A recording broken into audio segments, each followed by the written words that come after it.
ভেতরটা তখনও পুরোপুরি আলোয় ভাঙেনি, চারিদিকে জুড়ে ঘন কুয়াশা। কবরস্থানের ভেতরটা নিস্তব্ধ, অস্বস্তিকর ভাবে নিঃশব্দ। দূরে কোনো পাখির ডাক পর্যন্ত শোনা যাচ্ছে না। আজ দাঁড়িয়ে আছে একটি কবরের সামনে, পাশে রেসপে। ইয়ার আর কতকাল তুই গিল্টি ফিল করবি? তোর কোনো দোষ নেই, চল। কবরটা আর কারণ নয়, ঈশানীর ভাই আর্যের বন্ধু ঈশানের। আজকের দিনে বছর 5 আগে সে পৃথিবী ত্যাগ করেছে। আর্যে ও রিজভি এসেছে তার কবর জিয়ারত করতে। আর্যের চোখ কবরের উপরে স্থির, মুখের গভীরে জমে থাকা অপরাধ বোধের মতো কিছু। রিজভি তার আর্যের কাঁধে হাত রেখে শান্ত স্বরে বলে, আজে কিছু না বলে চুপিচাপ খুলে নিজের পকেটে রেখে দিয়ে যায় নিজের গাড়ির পেছন রিজভি। রওনা ঈশানীর সাথে অদূরে দাঁড়িয়ে। ঈশানী নিঃশব্দে কখন থেকে কেঁদেই চলেছে। পাশে থাকা রওনাক তার কাঁধে হাত রেখে সান্ত্বনার বাণী আওড়াচ্ছে। রিজভি ঈশানীর দিকে তাকিয়ে বলে, ঈশা, তুমি স্ট্রং গার্ল, এভাবে কাঁদা তোমাকে মানায় না। পুরো ফ্যামিলিকে হারানোর পর একমাত্র ভাইয়াই ছিল, কিন্তু ভাইয়াও আমাকে ছেড়ে চলে গিয়েছে। রিজভি ঈশানীর মাথায় হাত বুলিয়ে তাকে সান্ত্বনা দিয়ে সেও চলে যায়। কিছুক্ষণ পর ঈশানী আর রওনাক চলে যায়। আমরা আছি তো। তারা সবাই দৃষ্টিগোচর হতেই সাথে আরেকটা কালো ছায়া সরে যায়, ঠোঁটের কোণে তাচ্ছিলের হাসি ছড়িয়ে। আর যে এসে দেখে সানা এখনো ঘুমিয়ে হাঁটু গেড়ে বসলো রমণীর শিওরে। খুঁচিয়ে খুঁটিয়ে দেখলো রমণীর সমস্ত আদল। নজর থামে তার তার কামড় দেওয়া জায়গাগুলোতে, তর্জনী ছুঁয়ে দিয়ে দেখলো সেখানে। এদিকে রমণীর কোনো খেয়াল নেই, সে ঘুমের দেশে তলিয়ে। হঠাৎ তার মাথায় দুষ্ট বুদ্ধি এসে হানা দিল, বুকে জ্বালানো। চেপে তুলো নিজের বরফ হাতখানা রমণীর গলায়। সানা কিছু ঠান্ডা অনুভূতি ঘুম থেকে ধরফড়ি উঠে চারিদিকে না তাকিয়ে বলে, চকলেট। পেছন থেকে আজে তার কানের লতি ছুঁয়ে আহড়ায়। কি হলো ওয়াইফে? আমার সাথে বসে চকোলেট খাওয়ার স্বপ্ন দেখছিলে? সানা গার কাত করে তার দিকে তাকায়। কিসের আপনার সাথে? আমি স্বপ্ন দেখছিলাম এসপি আমার হাত থেকে চকলেট নিয়ে। আরে আর যে আর বাকিটা না শুনে তাকে চেপে ধরল বিছানার সাথে। সাত সকালে সানা এসপির স্বপ্ন দেখছিল কথাটা আর যে শান্ত মস্তিষ্কটাকে অশান্ত করিয়ে দিল। তুমি তুমি ওই 12 ভাতারিকে স্বপ্নে দেখেছিলে কোন সাহসে? ছোটবেলা। ছোটবেলা বড়বেলা সব বেলা শুধু আমার স্বপ্ন দেখবে? তোমার স্বপ্নেও আমি অন্য কাউকে সহ্য করব না। অদ্ভুত, স্বপ্নে কারো কন্ট্রোল থাকে নাকি? তোমার থাকতে হবে। যখনই দেখবে তোমার স্বপ্নে আমি ছাড়া অন্য কেউ, তখনই চোখ খুলে ফেলবে। সানা নিষ্প্রভ দৃষ্টিতে তাকিয়ে, মানে এটা কোনো কথা হলো? আর যে নিজেকে সংবরণ করে রমণীর গিবায় মুখ ডুবিয়ে দিয়ে কামড় দেওয়া জায়গাগুলোতে চুমু দিয়ে নাক ঘষে বলে, নিচে চলুন ম্যাডাম, আমি আপনার জন্য নিজ হাতে ব্রেকফাস্ট বানিয়েছি। এই বলে সানার উপর থেকে উঠে এক টানে কোলে তুলে নিলেও তাকে। আরে আরে, কি করছেন এই অবস্থায়? নিচের সার্ভেন্টরা? কেউ নেই, সবাইকে আমি ছুটি দিয়ে দিয়েছি। আমরা কালকে ইন্ডিয়াতে চলে যাব, তাই ওরা একটু এনজয় করুক। আর যে ঝুঁকে রমণীর কানের কাছে হাসকি স্বরে বলে। আর আমরাও। সানা তার বুকে দুম করে একটা কিলি বসিয়ে দিল। আজে ছোঁচ কামড়ে হেসে তাকে কোলে নিয়ে চলে গেল। আজে ডাইনিং টেবিলের সামনে সানাকে নামায়। রমণীর গায়ে আর যে কালো শার্ট জড়ানো, যদিও এটা হাঁটু পর্যন্ত, তারপরও রমণী টেনে টেনে একটু নিচে নামালো। আজের এটা নজরে আসতে রমণীকে আরো জ্বালানোর জন্য শুধ হয়। মনে হচ্ছে ম্যাডামের এখনো লজ্জা ভাঙেনি। ম্যাডাম বললে এখন আবার। আজ আর কিছু বলার পূর্বে তার মুঠোফোনটা বেজে ওঠে। স্ক্রিনে বেজে ওঠে মম লেখা। ওয়াইফি, 1 মিনিট বসো, আমি আসছি। এই বলে আজ নিজের রুমের দিকে চলে যায়। সে জানে তার মা কি নিয়ে কথা বলতে চলেছে, আর সে চায় না সানা এসব কিছু শুনুক। সানা টেবিলে বসতে যাবে, এমন সময় তার কানে আসে কলিং বেলের আওয়াজ। প্রথমে পাত্তা না দিল, পরপর 3-4 বার বাজার পর রমণী বিরক্ত হয়ে উঠে গেল দরজার দিকে। সানা দরজা খুলতে ঈশানী হাতে একটা ফাইল নিয়ে হুড়মুড়িয়ে প্রবেশ করে। সানা বহুদিন পর ঈশানীকে ব্ল্যাক স্পেসে দেখে একটুখানি অবাকই হয়েছিল বয়সে। পরের মুহূর্তেই তার মাথায় দুষ্ট বুদ্ধি খেলে গেল। সে দরজা বন্ধ করে শার্টের উপরের 2টা বাটন খুলে চুলগুলো একটু সরিয়ে কলার বোনের দাগগুলো দেখিয়ে ঈশানীর দিকে এগিয়ে যায়। হাই কাল নাগিনি। ঈশানী এতক্ষণ সানাকে লক্ষ্য করেনি। তার কণ্ঠস্বর কানে আসতে সে পেছনে ফিরে তাকায়। তুই এখানে কেন? সাত সকালে তোর মাথা কি গেছে? আমি কি স্বর্গে থাকবো নাকি? শোন, তোর বিয়ে নাগরাজের সাথে দিয়েই আমি উপরে যাব। মুহূর্তেই ঈশানীর নজর আটকায় সানার দিকে। তার উন্মুক্ত গলার চিহ্নগুলো দেখে তার আর বুঝতে অসুবিধা হলো না কি হয়েছে। তারপরও যেন মানতে পারছে না, তাই নিজেকে বহু কষ্টতে সামনে বলে, ডাইনি, তুই আর্যের শার্ট কেন পরে আছিস? এখনই খুলবি এটা। সানার বাক্যটা শ্রবণ হতে সে বুকে আড়াআড়ি ভাবে হাত বেঁধে অন্যদিকে ফিরে নাকমুখ কুঁচকে বলে, দিয়েছি কাল নাগিনী, সাত সকালে কি নোংরা অফার দিচ্ছিস? যার সামনে খোলার তার সামনেই তো খুলবো। তোর সামনে কেন খুলবো? সানার এমন প্রত্যুত্তরে ঈশানী থতমত খেয়ে গেল। সে কি বলতে চেয়েছে আর এই ডাইনি কি বুঝেছে? নোংরা কথা তোর মুখ দিয়ে বের হচ্ছে? তো নাগিন শোনো, তুমি সাত সকালে কাপল ফ্ল্যাটে আসবে, আবার ভালো কথা শুনতে চাও? এইসব ছাড়, বল কি জন্য এসেছিস? আর্য কোথায়? আমার পকেটে, কারণ বল। আমি ওকে রিপোর্ট দেখাতে এসেছি। তুই যে পুরো পাগল, সেই সার্টিফিকেট পেয়েছিস তাই না? এইদিকে দে, আমিও দেখি। এই বলে সানা ঈশানীর হাত থেকে টান দিয়ে রিপোর্টটা নিয়ে নিল। ঈশানী তার দিকে তাকিয়ে দাঁত কিরমির করে বলে হচ্ছে, এটা আমার মেডিকেল রিপোর্ট। দাঁড়া, আমি দেখছি তোর মাথার কয়টা তার ছিঁড়া। তুই এগুলো পড়তে পারবি না। এদিক দে, তোর দাঁত ভেঙে যাবে। আর তুই উল্টো ধরে আছিস। শোন, ঠিক আর উল্টো আমি সব অ্যাঙ্গেলে বুঝি। আর কে দাঁত ভাঙবে জানিস? পৃথিবীতে যত বড় বড় ডাক্তার আছে সব আমার থেকে ডিগ্রি নিয়েছে। সবগুলো ডাক্তারি পাশের সার্টিফিকেট আমি দিয়েছি। তাই চুপচাপ এখানে থেকে যা। তুই আর্যে আসলে এটা ওকে দেখাবি। সানা কিছু না বলে তার সামনে গিয়ে হাত পাতে। ঈশানী বুঝলো না সানার কাণ্ড কীর্তির মানে, তাই জিজ্ঞাসা দৃষ্টিতে তাকায়। মানে আমি ফ্রিতে কাজ করব না, তাড়াতাড়ি 1002 ফেল। কি? একটা রিপোর্ট দেখাতে তুই 2000 চেয়েছিস? সাত সকালে ডাকাতি শুরু করলি নাকি? এত কিছু জানি না, তাড়াতাড়ি 2000 টাকা দে, না হলে দেখাবো না, দেখাবো না, ভেবে দেখ। তুই ডাইনি কম, ডাকাত বেশি। তাড়াতাড়ি দে, আমি করোড়পতি হব। দুজনের মাঝে এ নিয়ে তর্ক বিতর্ক সে হলো। শেষমেশ ঈশানী হার মেনে দিয়ে দিল 1002। সানা সেগুলোকে হাতে পেয়ে বাতাস করতে করতে বলে, শোন, এইভাবে তুই দিনে 5 বার আসবি। প্রতিবারে 2000 হলে 10 দিনে। সানা আঙুল নাড়িয়ে নাচ গুনতে শুরু করে। 2 4 6 10, না 8। 10 মানে দিনে 10,000। বাইরে একদিনে 10,000 হলে 10 দিনে 50,000। না 50 না, 10 20 30 50 দিনে 30। না একদিনে 10,000 হলে 5 দিনে 5,000। না সানা গুনতে গিয়ে সব তালমাল গুলিয়ে ফেলেছে। ঈশানী সানাকে এমন 2 হাতের আঙ্গুলে গুনতে দেখে নাক মুখ কুঁচকে বলে, তুই অঙ্ক জানিস না? 10 দিনে হবে 1 লক্ষ। হ্যাঁ, চুপ করে দাঁড়িয়ে থাক। 10 দিনে 1 লক্ষ, তাহলে 100 দিনে কত লক্ষ? 100 লক্ষ? না 100 দিনে 5 লক্ষ। না 10 দিনে। কাল নাগিনী, তুইও হিসাব কর। সানা এভাবে 5 মিনিট গোনার পরও কোনো হিসেব মিলছে না। এদিকে সামনে থেকে ঈশানী সানার অঙ্ক দেখে নিজেই যেন হিসেব ভুলে গেছে। সে নিজেও মনে মনে হিসেব করছে। যাই হোক, তুই হিসাব করে দেখবি, আমি করোড়পতি হওয়ার পর তুই আর আসবি না। কারোরপতি? করোড়পতি। তোকে লুট করে একদিন আমি করোড়পতি হব। उसके बाद मैं बनूंगी सना अंबानी, दुनिया की सबसे अमीर औरत। আর শোন কাল নাকিনি, আমি না তোর জন্য একটা কবিতা বানিয়েছি। কবিতা? তাও আমার জন্য? বল শুনি।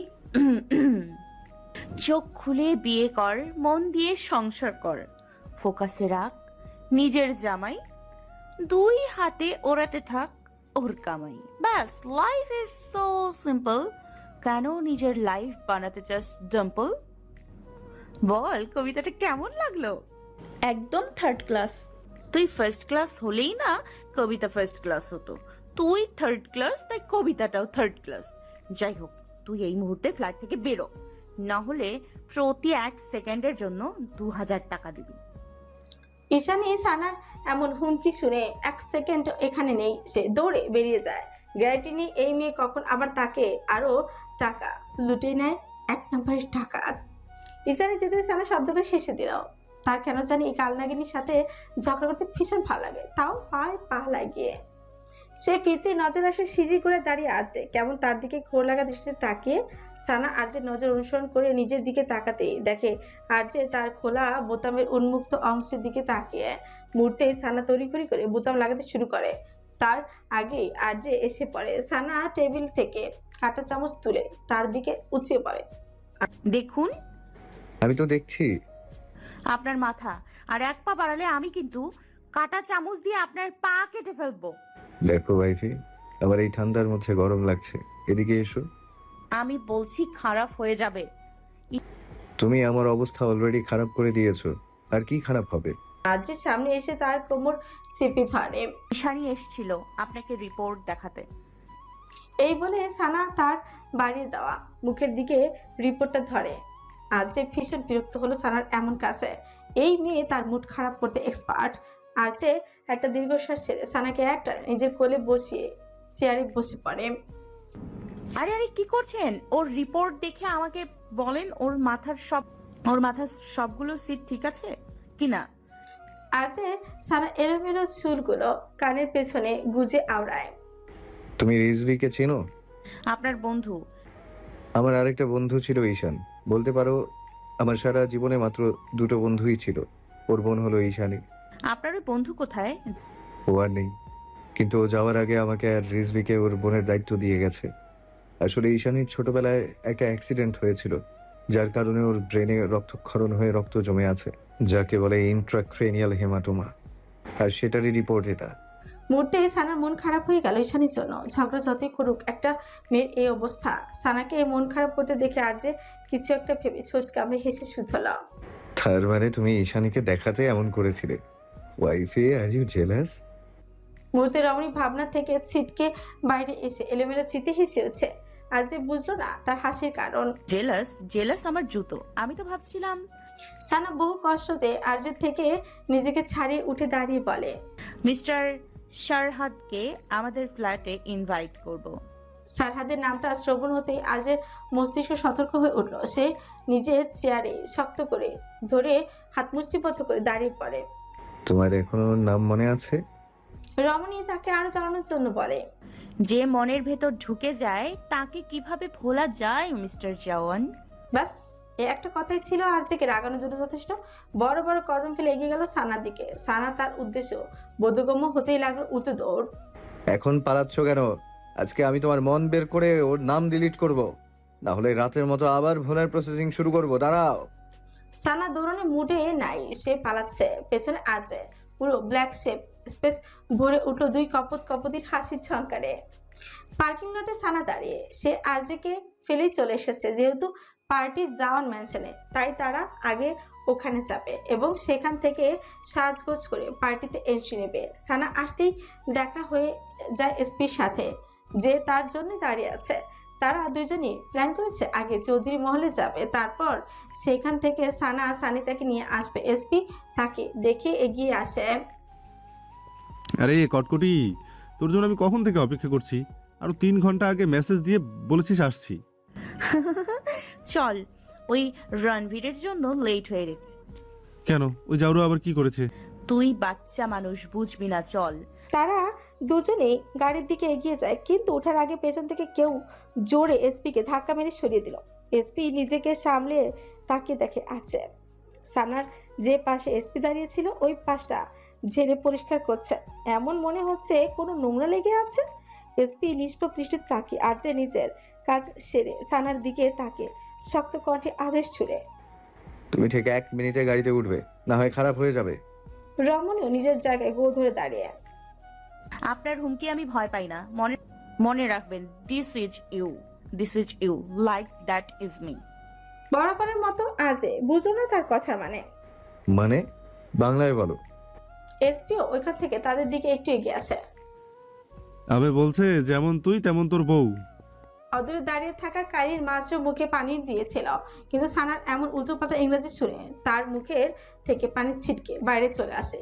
বুহ, তার পেট ফেটে হাসি আসছে।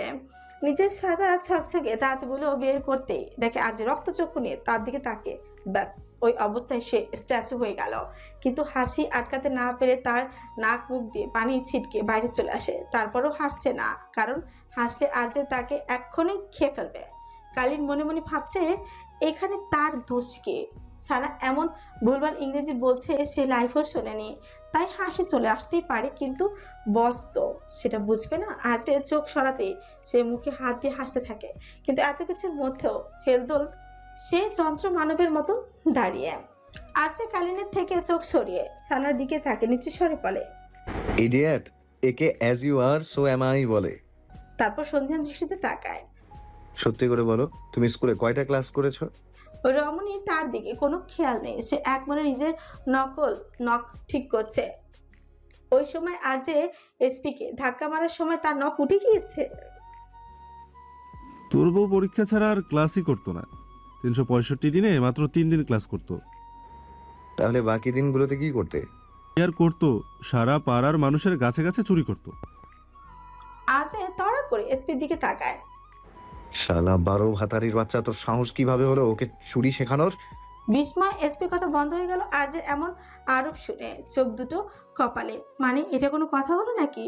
না, রোজ রোজ জাউরার অপবাদ আর সহ্য করবে না সে। নাউজুবিল্লাহ, দেখ এত বড় অপবাদ দিলে আমি কিন্তু অল্প বয়সে হার্ট অ্যাটাক করে মরে যাব। তার জন্য দায়ী থাকবি তুই, যাওরা। শালা ওর থেকে আমি চুরি শিখেছি। কিন্তু আর যে তো মানতে নারাজ। অসম্ভব, ওর মতো ভদ্র সভ্য মেয়ে চুরি করতেই পারে না, তুই শিখিয়েছিস। হ্যাঁ, তোমার বউ তো একদম দুধে ধোয়া তুলসী পাতা। ও তুলসী পাতাই, আর তুই আগাছা। সানা নিচে নখ ঠিক করে তাদের দুজনের মাঝখানে দাঁড়িয়ে শক্ত কণ্ঠে বলে, এনাফ। Enough, এনাফ মা, enough. এনাফ। হ্যাঁ হ্যাঁ, ওই একটা হবে আর কি। হ্যাঁ, ওই একটা হবে আর কি। যাই হোক, ব্যাস আমি সিদ্ধান্ত নিয়ে নিয়েছি, আমি এসপির সাথেই পার্টিতে যাব। আর যে দাঁত কপাচি চেপে রমণীর দিকে রক্তচক্ষু নিয়ে তাকায়। এই মেয়েটা তাকে শান্ত থাকতে দিবেই না। তুমি সহ তোমার 14 গোষ্ঠী যাবে আমার সাথে। আমার 14 গোষ্ঠী যেতেই পারে, বাট আমি না। বাট আমি যাব না। রমণীকে আর বাকিটা বলতে না দিয়ে আর যে তার হাত টেনে নিয়ে যেতে থাকে। সানা এসপির গাড়ির হেডলাইট ধরে তার দিকে হাঁক ছুড়ে। ক্যাল! এখানে এসপিকে কালিন এসে দুই দিক থেকে ধরে রেখেছে। সেও ওইখান থেকে চিৎকার করে উঠছে, কটকটি! কাই, ওই 12 ভাতারির মুখে 3টা গুলি ঢুকাও। যেটা দিলে তাড়াতাড়ি উপরে যাবে ওটা লাগাও। এই বলে আর যে আরেক হাত ছুটিয়ে তাকে কোলে করে গাড়িতে ফেলে দিল। সেই গাড়িতে ওঠার আগে সানা আবারও বেরিয়ে পড়ে। আর যে দাঁত খিচে আবারও বের হয়ে এবার আর সানাকে গাড়িতে না বসিয়ে নিজের কোলেই বসালো। রমণীকে 2 হাত দিয়ে শক্ত করে চেপে ধরলো নিজের বুকের সাথে। সানা নড়তে না পেরে মুখ দিয়ে শুধু বলতে থাকে, তা কুত্তা কুত্তা কুত্তা কুত্তা। আর যে কপালে ভাঁজ ফেলে সামনের বক্স খুলে কিছু একটা বের করে তার হাতে ধরিয়ে দিয়ে বলে, এই নাও, এটা দিয়ে গুনলে সুবিধা হবে। সানা তার দিকে কটমট দৃষ্টিতে তাকিয়ে দৃষ্টি নিক্ষেপ করে নাকের পাটাতন ফুলিয়ে বসে থাকলো। আর যে তার চিবুক ধরে মুখটা উপরে তুলে তার ঠোঁটে শব্দ করে চুমুকে ছেড়ে দিল। সানা হাতের উল্টো পিছে ঠোঁট মুছতে আবারও আর যে দ্বিগুণ সময় নিয়ে চুমু খায়। এবার 4-5 বার হওয়ার পর সানা দাঁত কিরমির করে বসে থাকলো। তার পুরো প্ল্যান ফেল হয়ে গেল এই লোকের জন্য। এসপির সাথে তার ডিল হয়েছিল, সে সানি থেকে এনে দেবে, তার পরিবর্তে সানা পাবে 1000 টাকা। এবার তার 1000 টাকা জলে গেল না। আজের ছুচকা হেসে গাড়ি স্টার্ট দিল। সানা আজের গাড়ি দৃষ্টিগোচর হতে এসপি ঝাড়া মেরে কারিনের থেকে নিজেকে ছাড়িয়ে নেয়। আবার ছাড় চাইনিজ ঠান্ডা। জামাই বউ একসাথে যাবে এটাই তো স্বাভাবিক। মাঝখান থেকে আমার গাড়ির হেডলাইটটা ফেসে গেল। এই বলে সেও হেডলাইটটা ফু মেরে তার গাড়িতে উঠছে কালিনের দিকে তাকিয়ে বলে, শালা কিসের জামাই বউ? বেস্টি তার বেস্টির সাথে যাবে এটা স্বাভাবিক। এই জাউরা তো 1 নম্বরের জাউরাই, আর তুই 2 নম্বরের। আরেকবার আমাকে ধরলে আমি তোর ভবিষ্যতে এমন লাথি মারবো না যাতে ভবিষ্যতে আর চাইনিজ ঠান্ডার বংশ পৃথিবীতে না আসতে পারে। এই বলে সে নিজের গাড়ি ছুটিয়ে মুহূর্তে হাওয়া। এদিকে কালিনের চোয়াল ঝুলে যাওয়ার উপক্রম। এত বড় পুঁজিবাজ এটা তো তার বসের থেকেও বড় পুঁজিবাজ। কেমন তার থেকে ছুটে তাকে গালি মেরে চলে গেল। আরেকবার শুধু এই ছেলে তার হাতের কাছে পড়ুক এমন মজা দেখাবে না। সে আর জ্যাক ওই গাড়িতে উঠে চলে গেল সবার উদ্দেশ্যে জওয়ান ম্যানশন, যেখানে জেবি কোম্পানির রৌপ্য জয়ন্তীর পার্টি হবে আজকে। জওয়ান ম্যানশন আজ আর কেবল একটি ম্যানশন নয়, বরং হয়ে উঠেছে জীবন্ত সমরকে। 25 বছরের সাফল্য, ষড়যন্ত্র, ক্ষমতা আর রক্তের ইতিহাস বহন করে দাঁড়িয়ে আছে এই প্রাসাদসম অট্টালিকা। রৌপ্য জয়ন্তীর রাতে ম্যানশনটাকে মনে হচ্ছে যেন ইস্পাত আর রূপোর মিলনে গড়া এক রাজকীয় দুর্গ। ম্যানশনের প্রধান ফটক থেকে আলোর রাজত্ব শুরু। কালো লোহার গেট জুড়ে রূপলি আলো আর গায়ে খোদাই করা জেবি কোম্পানির প্রতীক ঝলমল করছে। গেটের দু পাশে সারি সারি প্রাচীন লঞ্চন, ভেতরে জ্বলছে আধুনিক এলইডি আলো। ভেতরে লনগুলো জুড়ে রূপলি আলো আর কালোর থেম। মেঝেতে কালো মার্বেলের ওপর রূপলি কার্পেট, চারিপাশে ক্রিস্টাল গ্লাসের ঝাড়বাতিগুলো ঝলছে। ফুলের সাজেও কোনো উজ্জ্বলতার কম না। সাদা লিলি, ধূসর গোলাপ আর কালো অর্কিড সব মিলিয়ে এক শীতল অভিজাত সৌন্দর্য। এগুলোর মধ্যে আরেকটা জিনিস স্পষ্ট, তা হলো প্রতিটি জায়গায় কালো পোশাকধারী অস্ত্রবাহী গার্ড। পুরোপুরি সেফটি ফলো করা হয়েছে যেন কোনো ফাঁকফোকরও না থাকে। তার উপর ইনভিটেশন কার্ড ছাড়া কারো প্রবেশ নিষিদ্ধ। কিন্তু জমকালো পরিবেশে পৌঁছতে পারছে না জওয়ান ম্যানশনের বেসমেন্টে, যেখানে রচিত হচ্ছে নৃশংস খুনের ইতিহাস। পরপর 20 জন লোককে হাত বেঁধে হাঁটু গেড়ে বসিয়ে রাখা হয়েছে।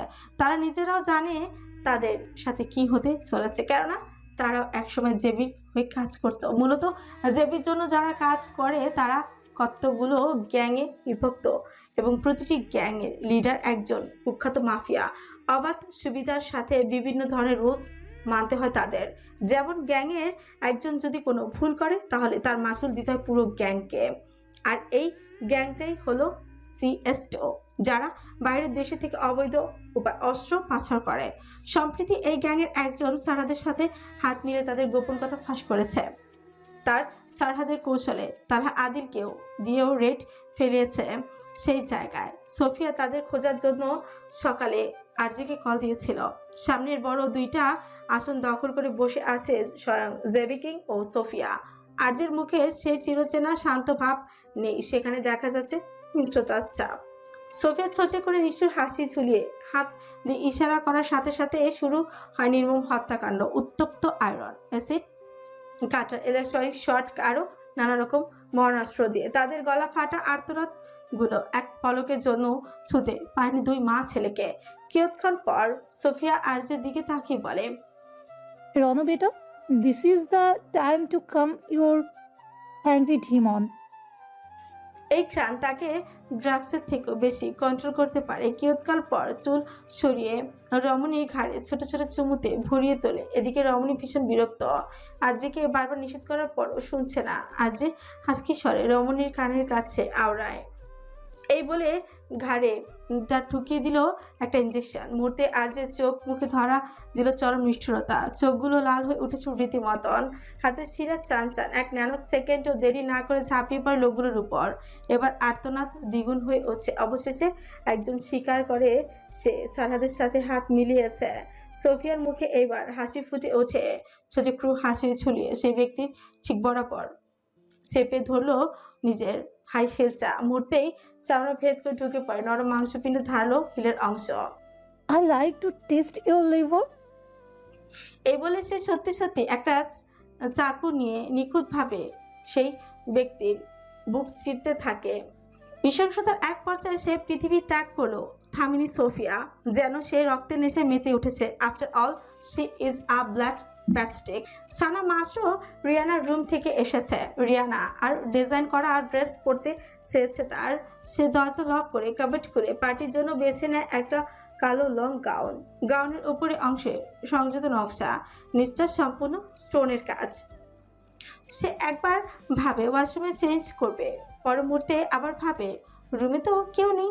আজ এখানে আসার পর কোথায় যেন চলে গিয়েছে, আর দেখা যায়নি। তাই রমণী নিশ্চিত করে ড্রেস চেঞ্জ করে, কিন্তু পেছনে জিপ লাগাতে গিয়ে পড়ে ফ্যাসাদে। হাত পৌঁছচ্ছে না তার। হঠাৎই একজোড়া শীতল ছাঞ্চা হাত তার জিপে হাত রাখে। সানা তড়া করে পেছনে তাকাতে মিলিত হয় একজোড়া ডার্ক ব্রাউন চোখের মনির সাথে, যে নেশালো দৃষ্টিতে তার দিকে তাকে। সানা হতভম্ব নয়নে অবলোকন করে। এই লোক আসলো কোথা থেকে? আর যে চোখে মুখে সেই নিষ্ঠুরতার ছিটে ফোটাও নেই যা বেসমেন্টে ছিল, তার জায়গায় ঘোর লাগা দৃষ্টি দখল করে আছে সে নিজের ছান্দা শীতল হাতখানা রমণীর উন্মুক্ত পিছে চেপে ধরতে সামনে ধ্যান ফিরে আসে। ঝটকা মেরে সরিয়ে দিল আর্যের হাত। আপনি কোথা থেকে আসলেন? ছাদ থেকে টপকালেন নাকি? আজ আবারও 2 কদম তার দিকে এগিয়ে এসে মাঝখানে দূরত্বটুকু মিটিয়ে নিল। তার কোমর চেপে ধরে আওড়ায়। আমি সব সময়ের মতো তোমার আশেপাশেই ছিলাম, শুধু তুমিই দেখোনি। কোথায় ছিলেন? আজ চোখ দিয়ে ইশারা করে বেলকুনির দিকে। মুহূর্তে সানার মনে পড়ে সে বেলকুনি দেখেনি। আপনি কিছু দেখেননি তাই না? সম্পূর্ণ লাইভ দেখেছি। সানা তার দিকে কটপট দৃষ্টি নিক্ষেপ করে আওড়ায়। আপনাদের মতো অসভ্য পুরুষদের সাথে গ্যারান্টি না। চুপচাপ আমার জিভ লাগান। আজে জিভ লাগানোর পরিবর্তে তার পিছে আঙুল দিয়ে আঁকিবুকি শুরু করে। সানা তার উদ্দেশ্য বুঝতে পেরে শক্ত কঞ্চে বলে, কোনো কিছু কাজ হবে না, চুপচাপ জিভ লাগান। আজ একটা দীর্ঘশ্বাস ছেড়ে লাগিয়ে দিল। সানা আয়নার সামনে দাঁড়িয়ে সাজগোজ করতে ব্যস্ত হয়ে পড়ে। আর আরজে পেছন থেকে তাকে জড়িয়ে ধরে তার চুলে মুখ ডুবিয়ে লম্বা লম্বা শ্বাস টেনে নেয়। মুহূর্তেই কাঁচা গোলাপের সুবাস তার প্রতিটি শিরায় পৌঁছে যায়। এই ঘ্রাণ তাকে ড্রাগসের থেকেও বেশি কন্ট্রোল করতে পারে। কিয়ৎকাল পর চুল সরিয়ে রমণীর ঘাড়ে ছোট ছোট চুমুতে ভরিয়ে তোলে। এদিকে রমণী ভীষণ বিরক্ত। আরজেকে বারবার নিষেধ করার পরও শুনছে না। আরজে হাসকি স্বরে রমণীর কানের কাছে আওড়ায়, ওয়াইফি, আমরা 2 ঘন্টা পর পার্টিতে যাব। হ্যাঁ, আর আমি আপনার কানের নিচে বাজাবো। তুমি এতটা আনরোমান্টিক কেন? আমি এমনই। এখন চুপচাপ দেখেন এই লিপস্টিকটা ঠিক আছে কিনা। আরজে তার দিকে তাকিয়ে দেখলো সানা গাঢ় লাল লিপস্টিক লাগিয়েছে। হঠাৎই সে ঝুঁকে আঁকড়ে ধরলো রমণীর অধৈর্যগল। সানা, যার জন্য সানা কিছুতেই প্রস্তুতি ছিল না। আরজেকে 2 হাতে সরাতে গিয়েও পারছে না। কিয়ৎক্ষণ পর আরজে তাকে ছেড়ে বলে, এবার ঠিক আছে। সানা তার বুকে খুশি মেরে আবারও দিতে যাবে। আরজে তার থেকে টান দিয়ে নিয়ে নিল। আই প্রমিস ওয়াইফি, তোমার ঠোঁটে আমি এগুলো দেখলে সবার সামনে কিস করে দেব। আর তুমি নিশ্চয়ই জানো আমি এমনটা করতে পারি। সানা সাপের মতো ফুসে লিপ গ্লস লাগিয়ে নিল। আরজে দেখলো না এতেও মেয়েটাকে সুন্দর লাগছে। তার বুঝে আসছে না কি করা যায়, তাই ফির বলে, এই জন্যই তোমার পেছনে এত মৌমাছি ঘুরে। মৌমাছি? সানা আরজের কথার মানে বুঝে 2 হাতে তার গলা জড়িয়ে ধরে বাঁকা হাসি দিয়ে বলে, mister Jawan, are you jealous? Jealous? ওসব আমার ডিকশনারিতে সে থেমে গেল রমণীর চোখ দেখে। ওসব আমার ডিকশনারিতে আছে। তারপর রমণীর অধরে স্লাইড করতে করতে বলে, পার্টিতে জ্যাক সব সময় তোমার আশেপাশে থাকবে, কোনো ছেলের আশেপাশেও যাবে না। এসপি? ওই 12 ভাতারি তো আরো আগে না। সানা অনেক বলার পর আরজে রাজি হয়, তবে শর্ত এসপি সানার থেকে 3 হাত দূরে থাকবে। তারপর সানার ছোঁচে একটা চুমুকে ছেড়ে দিল। রমণী বের হতে আরজে সেদিকে তাকিয়ে আওড়ায়, আমার অভিশপ্ত জীবনের একমাত্র প্রশান্তি তুমি মাই লাভ। তোমাকে ড্রাগসের থেকেও বেশি কাবু করে তোমার গোলাপের। আরজে নিজেও রেডি হতে চলে যায়। সে সানাকে নিজের সাথে নেয়নি, কেননা তার মা পার্টিতে সব মাফিয়া গ্যাংস্টারদের ইনভাইট করেছে। আরজে চায় না কারো নজর সানার উপর পড়ুক। যদি তারা তাকে আরজের সাথে দেখে তো নিশ্চিত সানার পেছনে পড়বে।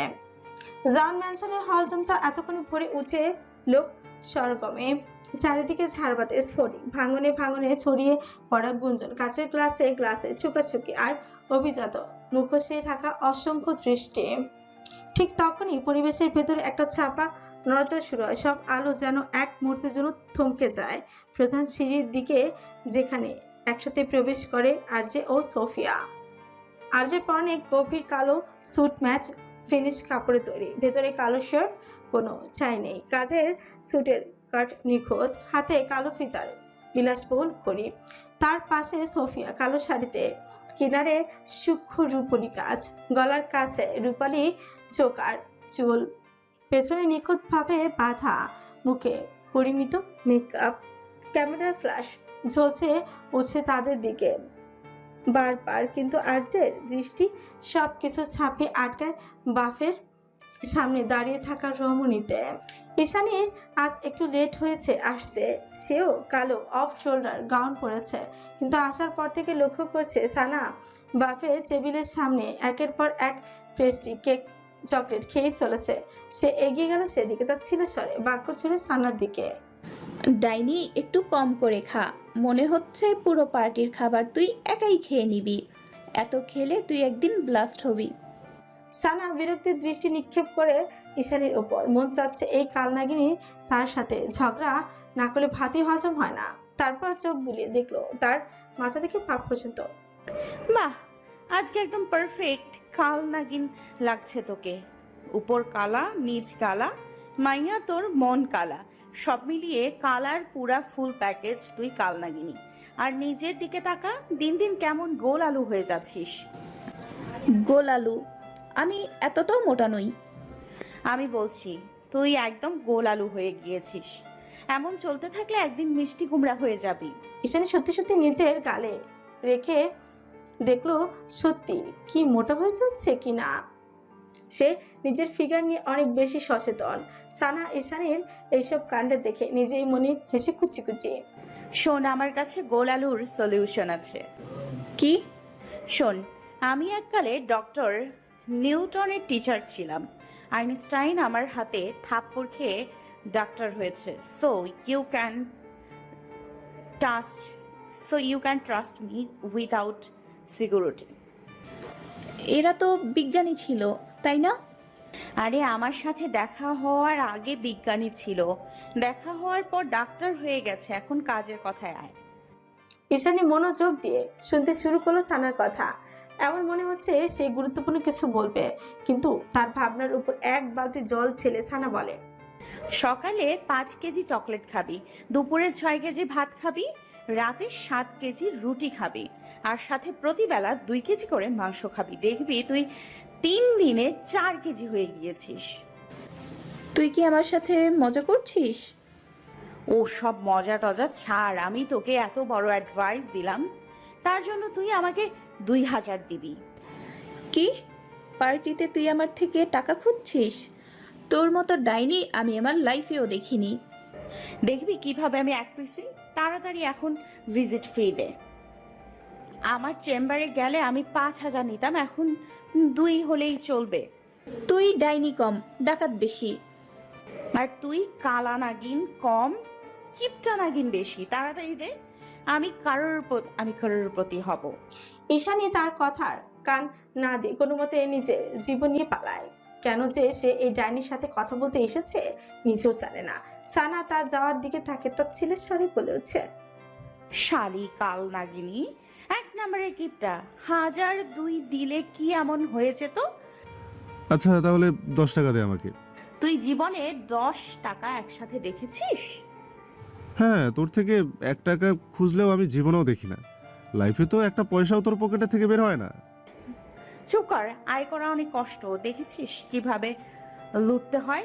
এখন এটা বল, সনিতা আসবে কিনা? ওর পাপার সাথে আসবে একটু পর। তাদের কথোপকথনের মধ্যে একজন পাকিস্তান ইনভেস্টর তাদের দিকে এগিয়ে আসে। সে গিনির সাথে কাজ করছে এর আগে, তাই সানাকে চিনে। সানার দিকে হ্যান্ডশেকের জন্য হাত বাড়িয়ে বলে, क्या हाल है आपकी मोहतरमा? সানা বুঝলো না তার এমন সম্বোধনের মানে। কিসের মতারমা? কার মা? আমি কোনো মতার টতার মা নই। আর আমার বাচ্চা হলেও নাম মতা রাখবো না। এমন মনে হচ্ছে মদ খেয়ে বাচ্চার নাম রাখতে বসছে। এসপি নিজে জিহ্বার জগায় কামড় দিয়ে সানাকে টান দিয়ে একটু কাছে নিয়ে এসে ফিসফিস করে বলে, আব্বে মহতরমা, মানে সুন্দরী রমণী, রূপসী গুণবতী, আগুন সুন্দরী। সত্যি? আব্বে 100%, উইদাউট গ্যারান্টি। সানা উৎফুল্ল চিত্তে পাকিস্তানি ইনভেস্টরের সামনে গিয়ে 2 হাতের 10 আঙুল দেখিয়ে বলে, তাহলে আমি 10-12টা মতার মা। পাকিস্তান ইনভেস্টরের চোয়াল ঝুলে যাওয়ার উপক্রম। যদিও সে পাকিস্তানি, কিন্তু তার বাংলা ভালোই বুঝে আসে। তিনি ভাবছেন এই মেয়ের 10-12টা বাচ্চা, তাও এই বয়সে। পাশে দাঁড়িয়ে থাকা এসপি নিজের কপাল চাপড়ে ইনভেস্টরের দিকে তাকিয়ে 2 হাত নাড়িয়ে বলে, मैं नहीं जानता इसको। कौन है ये लोग? कहाँ से आते हैं ये लोग? मैं बिल्कुल नहीं जानता इस मैया को। এসপি বাচ্চা, তুই এভাবে আমাকে অস্বীকার করতে পারলি? যা, আমি মামাকে সব বলে দিব। এই বলে সানার সামনে চলে যায়। এদিকে এসপি সানার এমন হুমকি শুনে পাকিস্তানি ইনভেস্টরের দিকে তাকিয়ে তড়িঘড়ি করে বলে, আমিও 10-12টা মতার আব্বা, আপনি 10-12টা মতার দাদা, আপনার পুরো খানদান মতার গোষ্ঠী। না না, পুরো পাকিস্তান মতা দিয়ে ভরা। ডানে মতা, বামে মতা, পাকিস্তান। তেরা নাম মতস্থান। এই বলে সে চলে যায় সানার পিছু পিছু তাকে মানাতে। এই কটকটি দাঁড়া, আমি সব স্বীকার করেছি। এদিকে পাকিস্তানি ইনভেস্টর হতভম্ব দৃষ্টিতে তাকে দুজনের দিকে থাকে। এতক্ষণ তার সাথে কি হয়ে গেল সে নিজেই বুঝতে পারছে না। কাদের সাথে সে দেখা করছে এটাও বুঝতে পারছে না। कैसे कैसे पागल लोग रहता है इस बांग्लादेश में, पता नहीं। तोबा तोबा, इनसे मेरा दोबारा मुलाकात ना हो। পরপর কয়েক ধাপে প্রায় 30টি বিলাসবহুল গাড়ি থামে জাওয়ান ম্যানশনের সামনে। গাড়ি থেকে নেমে আসে সাদা পোশাকধারী অস্ত্রবাহী গার্ড। সাদা রোলস রয়েসের দরজা খুলে নেমে আসে ড্যানিয়েল হারপ্রিত, ইতালির মাফিয়াদের গডফাদার। পেছনে গাড়ি থেকে নেমে আসে আরেকটি মেয়ে, সম্পূর্ণ শুভ্র রঙা। মেয়েটির গায়ের জন্য ব্ল্যাক কালারের টপস এতটাই ছোট যে শরীর প্রতিটি ভাঁজ স্পষ্ট। কাজ সমান চুল, লাল চোখে কালো চশমা, মুখে ভারী মেকআপের আস্তরণ, পায়ে ইউএসএল এর হেল। তাকে এতটা মোহনীয় লাগছে কারণ নজর এক মুহূর্ত কাটতে সক্ষম। সে এসে দাঁড়ালো ড্যানিয়েলের পাশে। এটা তার মেয়ে মালিহা হারপ্রিত। বাবার হাত ধরে প্রবেশ করে ভেতরে। চারিদিকে ক্যামেরার ফ্ল্যাশ থামার কোনো নাম নিচ্ছে না। ড্যানিয়েল হারপ্রিত মালিহাকে দেখে সোফিয়ার হাসি মুখে দিকে তাদের এগিয়ে আসে। সোফিয়া এতক্ষণ তাদের অপেক্ষাতেই ছিল। সারহাদ ব্ল্যাক হান্টারকে মাত দেওয়ার জন্য তিনি ইতালিয়ান গ্যাংস্টারদের সাথে হাত মিলিয়েছেন। তারা সবাই গিয়ে বসলো বাড়ির ভেতর। নাক উঁচু স্বভাবের মালিহা প্রথমে চারিদিকে তাকিয়ে তার ড্যাডের পাশে বসে পড়ে। চারিদিকে সবার নজর তার দিকে, কিন্তু মালিহার নজর আটকায় সামনের সোফায় বসে থাকা আর্চের দিকে। মুহূর্তেই তার সব আকর্ষণ কেড়ে নেয় আর্চে, কিন্তু সামনে মানব 1 সেকেন্ডের জন্য তার দিকে তাকায়নি। এতে যেন তার আরো ইমপ্রেসড হয়ে পড়ে মালিহা। খুঁটিয়ে খুঁটিয়ে দেখতে শুরু করলো আর্চেকে। অন্যদিকে আর্চে এক মনে নিচের দিকে তাকিয়ে যেখানে তার মুঠোফোনে সানার চারিপাশে থাকা সিসিটিভির ফুটেজগুলোর দেখছে আর মিচিমিচি করে হাসছে কিভাবে তার বউ পার্টিতে সবার চুনা লাগাচ্ছে। ড্যানিয়েল আর সোফিয়া মিলে ডিল ফাইনাল করে ফেলে, কিন্তু সাইন করতে গিয়ে ড্যানিয়েল বাদশাতে, Mrs Jawan, wait for my boy. Malika তো আপনার একমাত্র মেয়ে, তাহলে? Yes, but I have a boy, Nicholas Killer. Nicholas Killer? ও তো ইতালির সবচেয়ে কুখ্যাত mafia. Yes, he is. Daniel তার সেক্রেটারিকে ইশারা করে বলে নিকোলাস এসেছে কিনা দেখতে, কিন্তু সে বাইরে যাওয়ার আগেই পেছন থেকে আসে পুরুষালী গম্ভীর কণ্ঠ। I'm here. মূর্তি সবাই পেছনে ফিরে তাকাতে নজর আসে ব্ল্যাক লেদার স্যুট পরা সারহাদকে। সে আজ নিজের সম্পূর্ণ গেটআপ চেঞ্জ করে এসেছে। কেউ গ্লাস নামিয়ে রাখলো, কেউ আবার নিজের অবস্থান নতুন করে হিসেব করতে শুরু করলো, কারণ কেউই এখানে এই অপ্রত্যাশিত মুখটিকে আশাই করেনি। সারহাদ এক পা এগিয়ে এসে দাঁড়ায় আলোয়। তার ভঙ্গিতে বিন্দুমাত্র দ্বিধা নেই, যেন এতদিনের মুখোশ খুলে ফেলা তার জন্য মুক্তির মতন। সোফিয়া আলী মির্জা রানা সুমুখ তাকে দেখে আকাশ থেকে পড়লো। সারহাদ মুখে বাঁকা হাসি টেনে সোফিয়ার দিকে তাকিয়ে বলে, Hello, Miss Sophia. I'm Nicholas Killer. Nice to meet you. সোফিয়ার কথা বন্ধ হওয়ার জোগাড়। যার জন্য সে ইতালিয়ান মাফিয়াদের সাথে হাত মিলাতে চেয়েছে সেই নাকি ইতালিয়ান মাফিয়া। তারপরও এখন তার জন্য এই ডিলটা দরকার, তাই হাসি মুখে দাঁতে দাঁত চেপে তাকে স্বাগত জানায়। কিন্তু এত সব কিছুর মাঝেও নির্বিকার চিত্তে বসে আছে সে, আর কেউ না আর্চে। সে মনে মনে তচ্ছিল এসে আওড়ায়।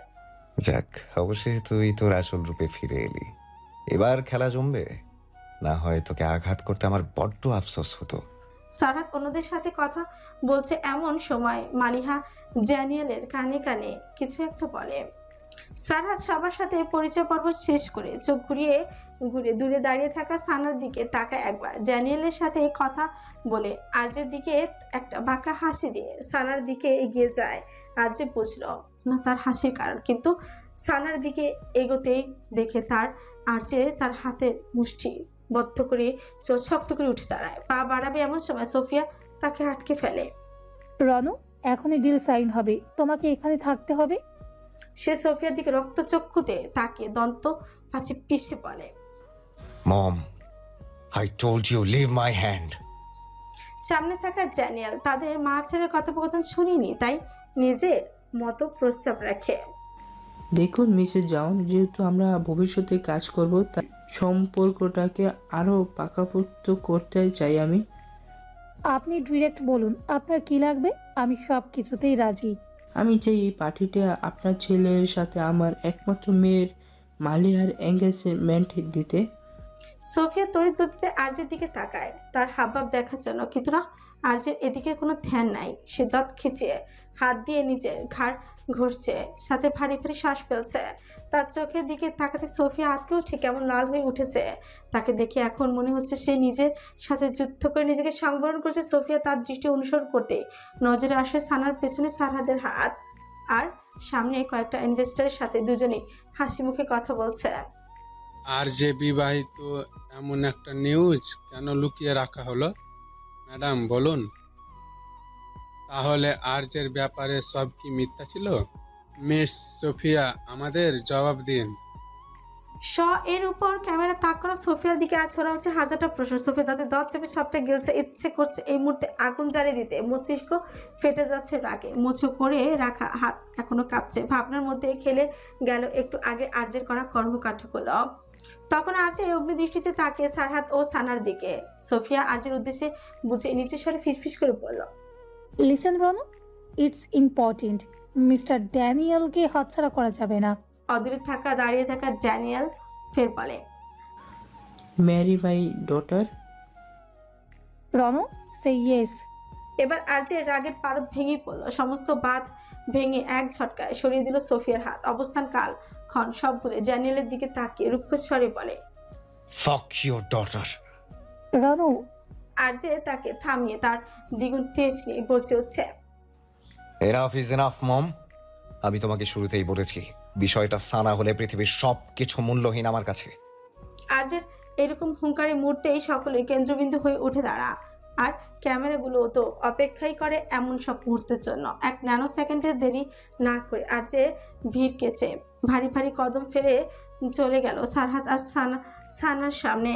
ততক্ষণে সানাও তার দিকে তাকে। সারাত কিছু বুঝে ওঠার আগে আরজে তাকে জোরে ধাক্কা দিয়ে ফেলে সানার হাত ধরে নিয়ে চলে গেল। হঠাৎ এমন হওয়াতে সারাত কদম হিচকে পড়ার আগে পেছন থেকে এসপি তাকে ধরে ফেলে। আরজে একজন প্রেসের হাত থেকে মাইক্রোফোন নিয়ে মেন স্টেজে ওঠে। রমণী বিস্মিত নয়নজোড়া এখনো হাঁটছে না। আরজে সানার হাত ধরে উঁচু করে অন্য হাতে মাইক্রোফোনে বজ্র কণ্ঠে বাক্য ছুড়ে সবার দিকে, She is my wife. Listen carefully, everyone. Sana belongs to me alone. The one and only Mrs. Ranveer Zaman. And the queen of JB.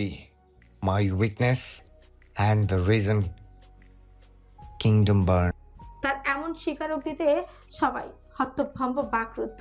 এতবার একটা খোলাসা হবে এটা কেউ কল্পনাও করতে পারে।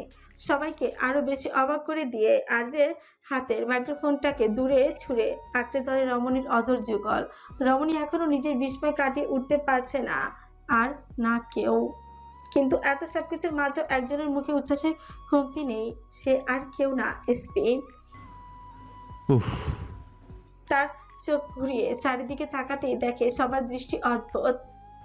Romantic scene, focus everyone. তার পাশে থাকা সারা তখন রাগে ফেটে পড়েছে। তার মুখে রক্ত উঠে এসেছে, চোল শক্ত, চোখে প্রতিহিংসার আগুন। সে এক পা এগোতে এসপি তার হাত ধরে ফেলে। ব্রো কোথায় যাচ্ছ? সারাত নিজের ভাইয়ের দিকে তাকে থেমে যায়।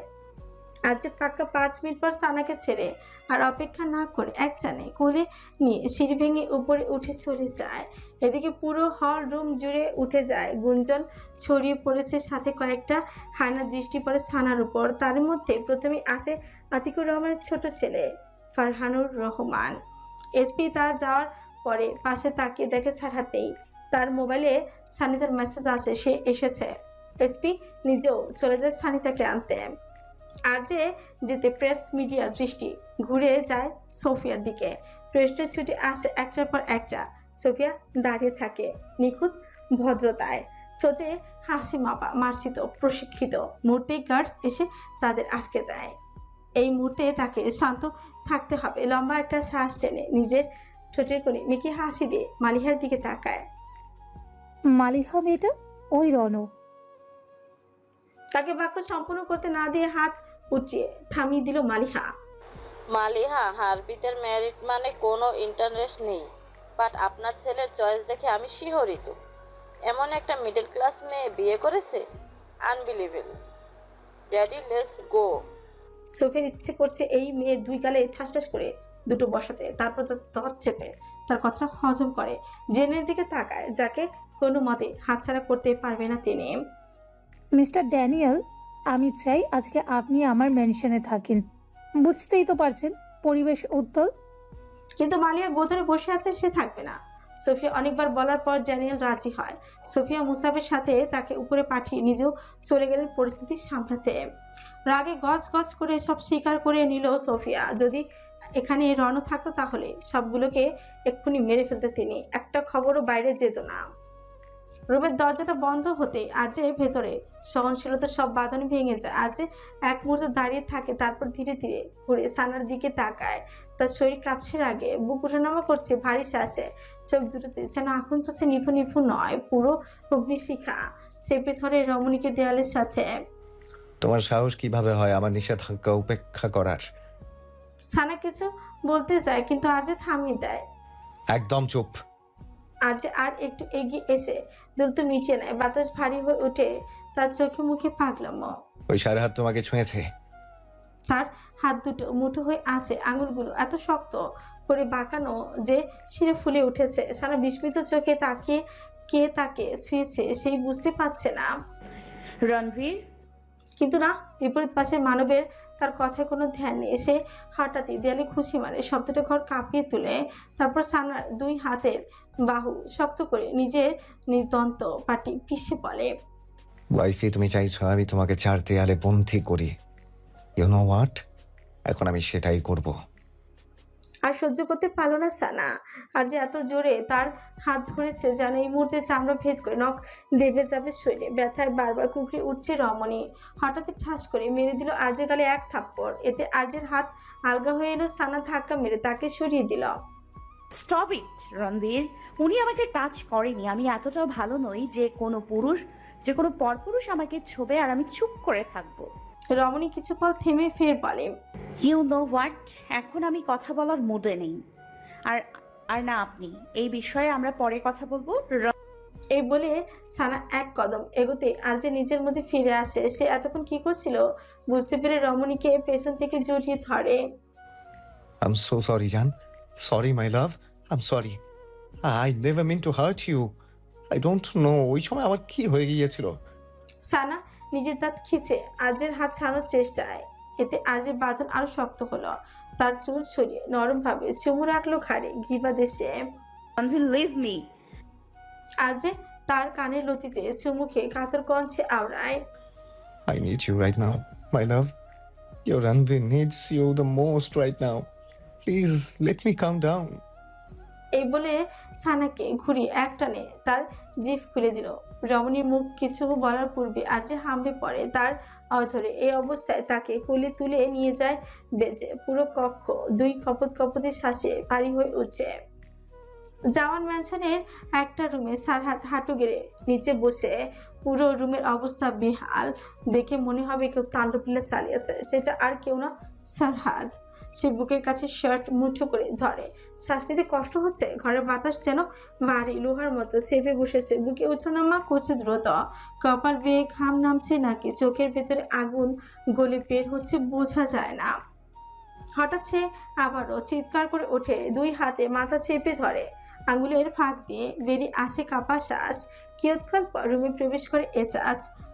বস, ফাহাদ আপনাকে ডাকছে। সারাত উঠে নিজেকে সামলে বেরিয়ে পড়ে এজাজের সাথে। আজের উন্মুক্ত বুকে মাথা রেখে শুয়ে আছে সানা। আজ এক হাত তার মাথায় বিলি কাটছে আর মনে মনে ভাবছে সানাকে কোনোভাবে আর ব্ল্যাক স্পেসে নিয়ে যাওয়া যাবে না। সে নিশ্চিত ওই হানার দলগুলো এতক্ষণে ওখানে পৌঁছে গেছে। এখন সানাকে ব্ল্যাক মেনশনে নিয়ে যেতে হবে, কিন্তু রমণী যে এতে সহজে রাজি হবে না সে জানে, তাই তাকে তার উপায় বোঝাতে হবে। লিসেন ওয়াইফি, আমরা এখান থেকে ব্ল্যাক স্পেসে যাব না, বরং তোমার মেনশনে যাব। সানা, তোমার শব্দটা শুনতেই তড়া করে মাথা উঠিয়ে তার দিকেই তাকায়। আমার ম্যানশন আসলো কোথা থেকে? পকেটে কানাকড়ি নাই আর আপনি বলছেন ম্যানশন? মস্করা করছেন নাকি? মস্করা কেন করব? তোমার হাজবেন্ডের সবকিছু তো তোমারই। সত্যি আমার ম্যানশন?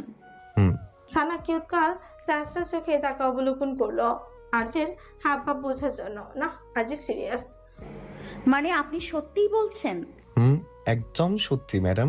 সানার চোখ খুশিতে বড় বড় হয়ে গেল। সানাকে এতটা খুশি হতে দেখে আর্য মনে মনে কিছু একটা ভেবে বলে, আচ্ছা ওয়াইফি, আমি তোমাকে কিছু প্রশ্ন করব, তুমি একদম মন থেকে উত্তর দেবে।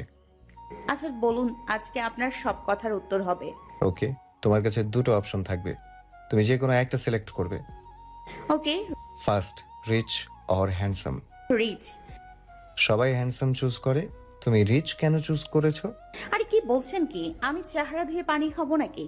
4 বেলা ভাত পেটে না পড়লে আমি ওই হ্যান্ডসাম দিয়ে কি করব? ওই হ্যান্ডসামের থেকে তো টাকাওয়ালা আরো ভালো। আজ অবাক চোখে তাকে দেখলো, তারপর একটা ঠোক গিলে আবার বলে, rich or famous. Rich. Rich or. আজ বাকিটা বলার আগে সানা তড়িঘড়ি করে বলে, রিচ রিচ। আরে তুমি বাকিটা তো শুনলেই না। বাকিটা শুনলেও আমি রিচই নিতাম, না শুনলে আমি রিচই নিতাম। Rich or celebrity. আজ মনে মনে ভাবছে এবার নিশ্চয়ই তার ওয়াইফি তাকে সিলেক্ট করবে, কেননা সে এত বড় একজন সেলিব্রিটি। তার মনের কোণে ক্ষীণ আশার আলোর উপর রমণী এক বালতি জল ঢেলে বলে ফেলে, রিচ। সত্যি করে বলো, তুমি আমাকে বিয়ে করেছো কেন? আপনি রিচ এই জন্য। ইউনো, মা যখন বলল আপনাকে বিয়ে করতে, আমি আগে আমার নেট ওয়ার্থ দেখেছি। আমি জানি মেয়েদের বিয়ের পর কাঁদতে হয়, কিন্তু আমার প্ল্যান, আমি কেন ফ্যানের নিচে বসে কাঁদবো? কাঁদলে আমি এসির নিচে বসে কাঁদবো। আমি ভিম দিয়ে হাঁড়ি পাতিল মাজতে পারবো না, আমি হ্যান্ড ওয়াশ দিয়ে হাঁড়ি পাতিল মাজবো। সারার এমন যুক্তি শুনে আজের চোখে বিস্ময়। যদি আমি রিচ না হতাম, তুমি আমাকে বিয়ে করতে না? সানা হাত ছাড়া মেরে তার ছেলের স্বরে উড়িয়ে দিল তার কথা। ধুর, বিয়ে করা তো দূরের কথা, ফিরেও তাকাতাম না। আর্যের এবার রাগ হলো। সে শক্ত কণ্ঠে কিছু বলার আগে হঠাৎ সানা ঘর ফাটিয়ে হেসে দিল। তার হাসির ঝংকারে আর্যের ওঠা রাগ এক মুহূর্তে গলে পানি। সে তার হাসির দিকে এক দৃষ্টিতে তাকিয়ে মনে মনে আহড়ায়। তোমার এই হাসি কখনো না থামুক। একটা দানবের মনে প্রথম ফুল ফুটিয়েছে তোমার এই হাসির ঝংকার। আই প্রমিস ওয়াইফি, তোমার হাসি রক্ষার্থে তোমার রণবীরকে যত দূর পর্যন্ত যেতে হয় সে যাবে, প্রয়োজনে পৃথিবীর বিরুদ্ধে। তার ভাবনা ছিঁড়ে কানে আসে ফোনের শব্দ। আজ ফোন উঠে দেখে জ্যাকের কল। মুহূর্তেই সে বুঝে যায় জ্যাক কেন কল দিয়েছে। তাই সানাকে সে রেখে তৈরি হয়ে নেয়। তার আরো কিছু কাজ আছে, সেগুলো মিটিয়ে সানাকে নিয়ে একেবারে ম্যানশন থেকে চলে যাবে। তবে যাওয়ার আগে সানার কপালে নিজের অজুচি ভালো করে সতর্ক করে যায়, বাইরে তার গার্ডটা থাকবে, সানা যেন কোনো মতে এই রুমের বাইরে না যায়। ঈশানী নিজের রুমে পায়চারি করছে, তার মাথায় চিকন ঘামের রেখা। সে কি করবে বুঝতে পারছে না। মাস্টার এই নিয়ে 5 থেকে 7 বার ওকে কল দিয়ে ব্ল্যাকমেল করছে। তার কথা না শুনে ঈশানী ও তার কল রেকর্ডিং আরজেকে দিয়ে দিবে। তার ভাবনার মধ্যে আবারও আসে মাস্টারের কল। ফোন উঠাতেই কানে আসে ঝং ধরা কঞ্চ। ঈশানী, 5 মিনিটের মধ্যে আমার ওকে এখানে চাই। মাস্টার, আপনি বুঝতে পারছেন না, সানার দরজার সামনে আর্যের গার্ড দাঁড়ানো। আমি 2 বার গিয়েছি। আমি সব গার্ড সরিয়ে দিয়েছি, ওকে নিয়ে আসো। কিভাবে? তার মানে এই মেনশনের কেউ আপনার সাথে যুক্ত?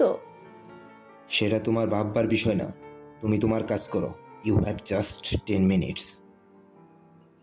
এই বলে ঈশানীকে আর কোনো কথা বলতে না দিয়ে কল কেটে দিল মাস্টার। এদিকে ঈশানী পড়েছে ফ্যাসাদে। কিয়ৎকাল ভেবে সে পা বাড়ায় আরজের রুমের দিকে। রুমের সামনে এসে ঈশানী চারিদিকে তাকে দেখে সত্যি সত্যি কেউ নেই। সে দরজা টোকা দিতেই ভেতর থেকে আওয়াজ আসে সানার। কে? আমি ঈশানী। সানা মাত্র শাওয়ার নিয়ে বেরিয়েছে নিজের চুল শুকাতে, আর আজকে আরজেকে এক গাদা গালি দিচ্ছে সে। এই লোকের জন্য তাকে এত রাতে শাওয়ার নিতে হচ্ছে। কিন্তু কারো আওয়াজ আসতে সে আগে দরজা লুকিং গ্লাস দিয়ে দেখে। নজর আসে ঈশানী মুখ, কপালে ভাঁজ ফেলে দরজা খুলে। সানা দরজা খুলতে ঈশানী নজর আটকায় আরজের শার্টের উপর, যেটা সানার গায়ে জড়ানো। তোর কি কোনো কাজ নেই সারাদিন শুধু আরজের শার্ট পরা ছাড়া? বিপরীত পাশে রমণী ভীষণ বিরক্ত। কোথাও গিয়ে একটু শান্তি নেই এই কালনাগিনীর জন্য। কোথাও সে একটু ঘুমাবে, এসে হাজির তার সাথে ঝগড়া করতে। তুই কি এসব ফালতু কথা বলার জন্য এসেছিস? ঈশানী একটা দীর্ঘশ্বাস ছেড়ে কোনো ভনিতা ছাড়াই বলতে শুরু করে। আমার তোর সাথে কিছু কথা আছে, বাইরে আয়। কিসের দরকার? এখানেই বল, আমি বাইরে যেতে পারবো না। সানা কিছুতে রাজি হচ্ছিল না। ঈশানী এভাবে আরো 5 মিনিট বলার পর সানা রাজি হয়। সে নিজের ড্রেস চেঞ্জ করে ঈশানীর সাথে বেরিয়ে পড়ে। দুজনে করিডোরে হাঁটছে, এমন সময় সানা নজরে আসে দূরে দাঁড়িয়ে থাকা মালিহা, যে গার্ড ছেড়ে ম্যানশনে ঘুরছে দেখছে। সানা তাকে দূর থেকে দেখে চিৎকার করে ওঠে। কালনাগিনী, তোর যমজ বোন, লাল চুলওয়ালা পেটনি। ঈশানী সানার চিৎকারে কোনো দিকে না তাকিয়ে তাকে জড়িয়ে ধরে আতঙ্কিত হয়ে পড়ে। কোথায় পেতনি, কোথায়? আব্বে সামনে দেখ। ঈশানী সামনে তাকাতে নজর আসে মালিহা, যে নিজের কাজ সমান সিল্কি চুলগুলোকে নাড়িয়ে চারপাশে দেখছে। একে চিনতে ঈশানী একটু অসুবিধাই হলো না, কেননা যখন ড্যানিয়েল আরজিকে বিয়ের প্রস্তাব দিচ্ছিল তখন সে ওখানে ছিল। ডাইনি, তোর ব্রেনের সাথে তোর চোখও গেছে। এটা জলজ্যান্ত মানুষ। কি? এটা মানুষ? এমন জোকার সেজে আছে কেন? তুই জানিস ওর জন্য কত ছেলে পাগল? পাগলে পাগল চেনে, রতনে চেনে ধন, হ্যান্ডসামরা চেনে সানাকে, পেতনি চায় কোনজন? তোর মাথায় কবিতা আসে কোথা থেকে? সানা ঈশানীর দিকে তাকাতেই দেখে ঈশানী তাকে জড়িয়ে ধরে আছে। এক ঝটকায় সরিয়ে দিল তাকে। ছাড় ছাড় আমায় কালনাগিনী। আজকাল তোর উদ্দেশ্য আমার ভালো ঠেকছে না। যেখানে সেখানে আমাকে শার্ট খুলতে বলিস। ঈশানী বিমূঢ় দৃষ্টিতে তাকিয়ে তার ইচ্ছে করছে হাত পা ছড়িয়ে ছোট বাচ্চাদের মতো কাঁদতে। পর মুহূর্তে মাথায় দুষ্টি বুদ্ধি এটি নিজেকে সামলে বলে। তুই জানিস এই মেয়েটা আরজেকে বিয়ের প্রস্তাব দিয়েছে পার্টিতে? সানা তড়াক করে তার দিকে তাকায়। সত্যি? হুম। রণভীর কি বলেছে? ও না করে দিয়েছে। হঠাৎ সানা মেকি সুরে কান্না জুড়ে দিল। ঈশানী বুঝলো না তার কান্নার কারণ, হয়তো তার খারাপ লেগেছে এই ভেবে বলে। আই নো তোর খারাপ লাগছে, কিন্তু আরজে সত্যি না বলে। ঈশানী কথা থামিয়ে দেয় সানা। ঈশানী আরে ধুর, কিসের আরজে? আমি কাঁদছি কেননা একটা বিয়ে খাওয়া মিস হয়ে গিয়েছে। আমার হাজবেন্ড হলেও আমাকে দাওয়াত তো দিত, কবজি ডুবিয়ে খেতাম আমি। মিস করে গেল রে। ঝুলে যাওয়ার উপক্রম সানা মুখে এচা বলেও মনে মনে চলছে অন্য কথা।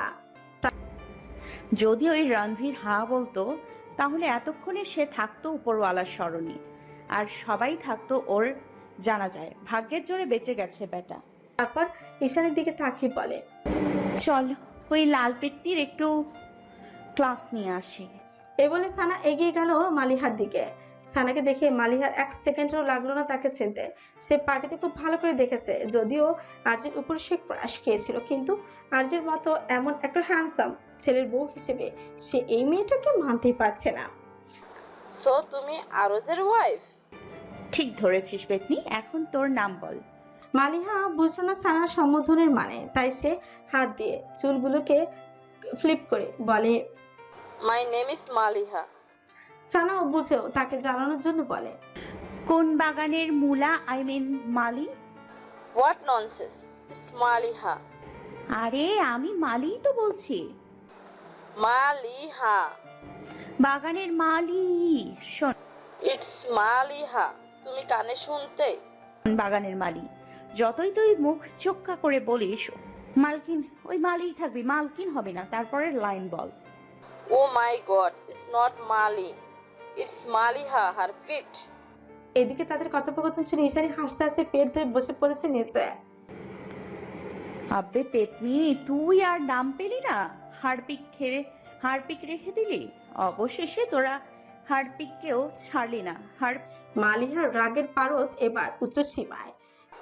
হারপিট, হারপিক, হারপিট, হারপিক।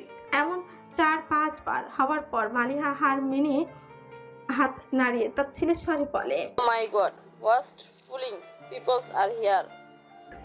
শোন হারপিক, তুই যতই উন্নতির কোম্পানির হোস না কেন, কাজ তোর বাথরুমেই থাকবে, বাথরুম থেকে বের হতে পারবি না। সানার নজর আটকায় তার চুলে। আর মাথায় কি লাগিয়েছিস? এটা কোন সার্কাস থেকে ভাড়া এনেছিস? এমন রিয়েল রিয়েল লাগছে কেন? এই বলে সে মালিহার চুল ধরে টানতে শুরু করে। মুহূর্তে মালিহা আহ বলে চিৎকার করে তার হাত ছড়াতে চেয়েও পাচ্ছে না। You darting girl, your my real in here, not fake.